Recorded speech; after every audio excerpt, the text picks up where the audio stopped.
عمران خان غیر روایتی وزیر اعظم، ان کے اقدامات غیر روایتی، ان کے بیانات غیر روایتی اور ان کا حکومت کرنے کا طریقہ بھی غیر روایتی ہے، جبکہ اپوزیشن کے لیے وہ ناقابل برداشت ہو چکے ہیں۔ اپوزیشن ان کو ہٹانے کے لیے روایتی اقدامات کر رہی ہے جو ماضی میں آزمائے جا چکے ہیں، جبکہ ایسے وزیر اعظم کو ہٹانے کے لیے کوئی غیر روایتی قسم کے ہتھ کنڈے اور حربے استعمال کیے جا سکتے ہیں۔ اب اپوزیشن نے یہ پلاننگ کی ہے کہ حکومت کو بجٹ کی منظوری سے روک دیا جائے۔ بجٹ اگر منظور نہیں ہوتا تو حکومت خود بخود ختم ہو جائے گی۔ اس کے بعد کیا ہوگا یہ کسی نے نہیں سوچا۔ جن کے ایما پر عمران خان وزیر اعظم بنے، ان کی حکومت کا خاتمہ ہوتا ہے تو وہ اقتدار میں آ سکتے ہیں، اور وہ جو کچھ کریں گے ان لوگوں کے ساتھ جن لوگوں کو عمران خان چور، ڈاکو، لٹیرا اور ملک دشمن کہتے ہیں، تو پھر یہ دنیا دیکھے گی، اور ان کا حشر جو ہوگا وہ بھی ایک عبرت کی مثال بن جائے گا۔ عبرت کی مثال ان لوگوں کے لیے جو انہی کے نقش قدم پر چلنے کی کوشش کر رہے ہیں۔ بجٹ کی منظوری روکنے کے لیے بھی اپوزیشن روایتی اقدامات کر رہی ہے۔ کبھی کہتے ہیں جی ہم نے اختر مینگل کو ساتھ ملا لیا، کبھی ایم کے ایم کو ساتھ ملانے کی کوشش کرتے ہیں، کبھی کاف لیگ کو حکومت کا ساتھ چھوڑ کر اپنی کشتی میں سوار کرنے کی دعوت دے رہے ہیں۔ بات عمران خان کے غیر روایتی اقدامات، اعلانات اور بیانات کی ہو رہی ہے۔ انہوں نے ایک بیان میں کہا ہے کہ یہ اپوزیشن والے، ان کا اشارہ آصف علی زرداری، ان کی پارٹی مسلم لیگ نون، شہباز شریف اور ان کے رہنماؤں کی طرف ہے۔ عمران خان کہتے ہیں کہ پروڈکشن آرڈر یہ مانگتے ہیں لیکن بجٹ کے اوپر بات نہیں کرتے۔ ساتھ انہوں نے یہ بھی کہا کہ اپوزیشن رہنماؤں کو تقریر کا موقع نہیں ملنا چاہیے۔ اس کی وجہ بھی یہی ہے کہ وہ بجٹ کے اوپر بات نہیں کرتے، این آر او کی بات کرتے ہیں یا پروڈکشن آرڈر کی بات کرتے ہیں۔ تو اس موقع پر یہ پارلیمانی پارٹی میں انہوں نے ایسی بات کی۔ اس موقع پر کچھ پارلیمانی رہنماؤں نے ان کو مشورہ دیا کہ اس حد تک نہ جائیں، جمہوریت کا حسن یہ ہے کہ اپوزیشن کی بات سنی جائے۔ تو عجیب حسن ہے اپوزیشن کا یا جمہوریت کا کہ اپوزیشن جو کہتی ہے وہ اگر غلط بھی کہتی ہے، غیر جمہوری باتیں بھی کرتی ہے، تو وہ بھی ان کی باتیں مان لی جائیں، سن لی جائیں۔ بہرحال جمہوریت میں ایسا ہی ہوتا ہے کہ اپوزیشن کو سننا پڑتا ہے، ان کی بات ماننی نہ بھی ہو تو کوئی طریقہ ہوتا ہے جس کو جمہوریت والے کوئی اچھا طریقہ کہتے ہیں کہ ذرا اچھے طریقے سے ان کی بات سن لی جائے یا مان لی جائے۔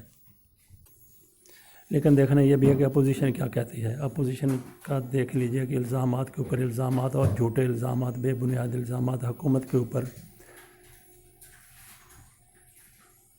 اور یہاں تک آ گیا جی کہ بجٹ نہیں پاس ہونے دیں گے۔ کیوں بجٹ پاس نہیں ہونے دیں گے؟ کیونکہ یہ حکومت احتساب کر رہی ہے، لٹیروں کو پیچھے پڑی ہوئی ہے، ان سے حساب مانگ رہی ہے۔ حساب دینے کی بجائے یہ کہتے ہیں کہ ہم بجٹ نہیں پاس ہونے دیں گے۔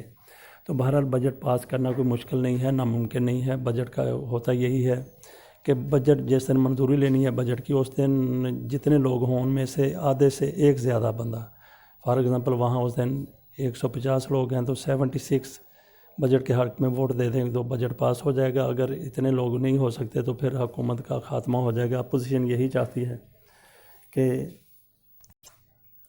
حکومت کو موقع نہ دیا جائے، اس کی اکثریت وہاں پہ نہ ہونے دی جائے اس دن جس دن بجٹ پاس ہو، تاکہ حکومت اپنے آپ چلتی بنے، ان کو زیادہ محنت نہ کرنی پڑے۔ لیکن عموماً پہلے بھی حکومتیں ایسی رہی ہیں جو چند ووٹوں کی اکثریت کی بنیاد کے اوپر معرض وجود میں آئیں اور انہوں نے اپنا عرصہ مکمل کیا۔ لیکن ان دنوں بھی بجٹ پاس ہوتے رہے ہیں، بجٹ منظور ہوتے رہے ہیں۔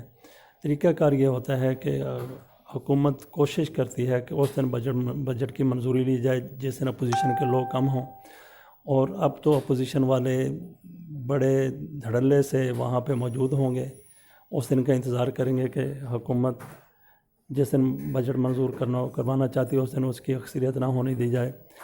لیکن لوگ حکومت سے ٹوٹ کے اپوزیشن کی طرف کم آتے ہیں، اپوزیشن سے لوگ ٹوٹ کے حکومت کی طرف زیادہ آ جاتے ہیں۔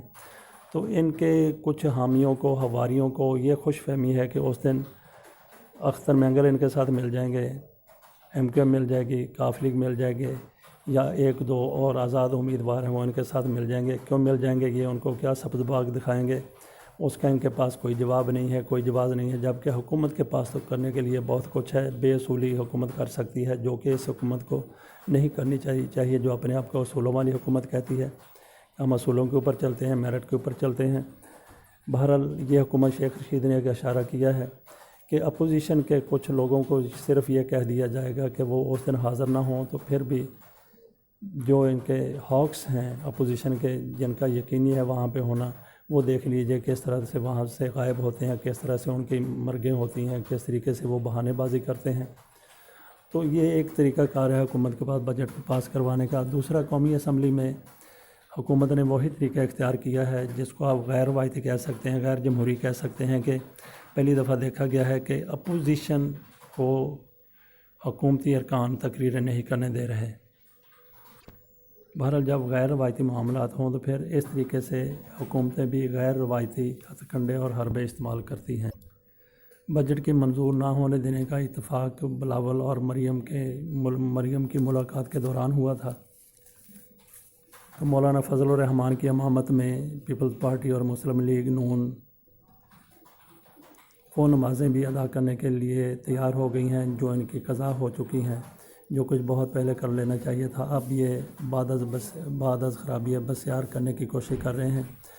آپ انتخابات سے پہلے متحد ہو جاتے، یا انتخابات کے بعد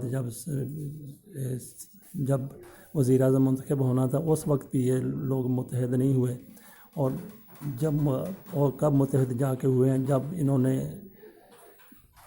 وہ کیا کہتے ہیں، جب مچھلی پتھر کو چاٹ کے واپس آئی۔ اب اس کا فائدہ ہوتا ہے یا نہیں ہوتا ہے؟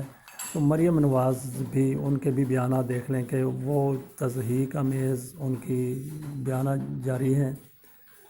وہ کوئی بھی موقع عمران خان کی توہین کرنے کا، تضحیک کرنے کا ہاتھ سے نہیں جانے دیتی۔ اب وہ کہہ رہی ہیں کہ ملک اور عوام ایک شخص کے ذاتی مفادات کی قیمت چکا رہا ہے۔ تو لوگ تو سمجھتے تھے کہ دو لوگوں کے ذاتی مفادات کی قیمت چکا رہا ہے، انہوں نے ایک کی طرف اشارہ کیا ہے۔ لوگ تو سمجھتے کہ یہ زرداری اور نواز شریف کے مفادات کی قیمت چکا رہا ہے۔ بہرحال ان کا اشارہ شاید عمران خان کی طرف ہے۔ بہرحال ان کے باپ قید میں ہیں، خود بھی ان کو قید کی سزا ہو چکی ہے۔ وہ ایسا بے بنیاد باتیں کرنے کی ان کو وہ کر سکتی ہیں، ان کو ضرورت بھی ہے۔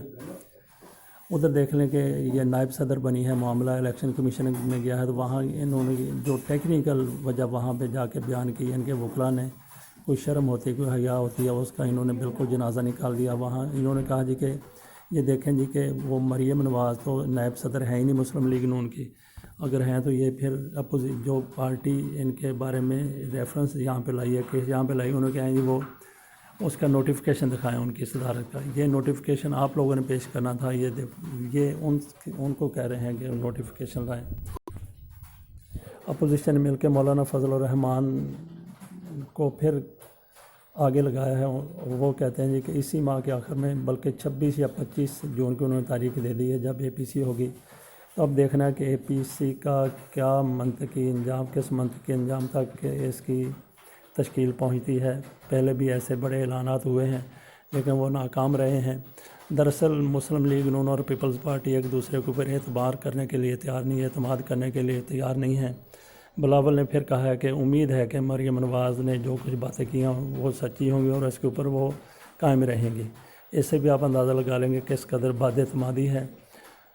تو اس ایک دوسرے کے اوپر اعتماد اسی لیے بھی نہیں ہے۔ مسلم لیگ نون کسی بھی صورت میں، بلکہ ہر صورت میں تحریک انصاف کی حکومت کا خاتمہ چاہتی ہے، جبکہ پیپلز پارٹی ایسا نہیں چاہتی، کیونکہ اگر تحریک انصاف کی حکومت ختم ہوگی تو سندھ میں جو ان کی موجیں لگی ہوئی، جن کی باریاں بندھی ہوئی ہیں، باری تو بلکہ کسی کی آنے نہیں دیتے سندھ میں کسی اور کی، وہاں جو موجیں لگی ہیں، جس طریقے سے ان کو بلاول کو پروٹوکول ملتا، آصف زرداری کو پروٹوکول ملتا رہا ہے، اس سے یہ ہاتھ دھونے کے لیے تیار نہیں ہیں۔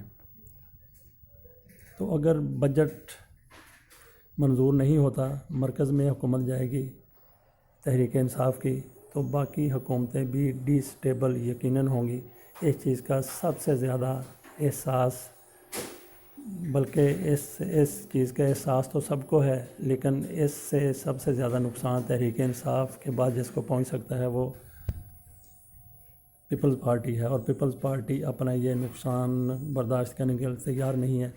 اور یہ بھی ہو سکتا ہے کہ بجٹ والے دن پیپلز پارٹی کوئی ایسی موو کرے، کوئی ایسی حکمت عملی اپنائے کہ اجلاس سے بائیکاٹ کر جائے، تاکہ تحریک انصاف کی حکومت کو نقصان نہ ہو، تحریک انصاف کی حکومت برقرار رہے اور ان کی حکومت بھی برقرار رہے۔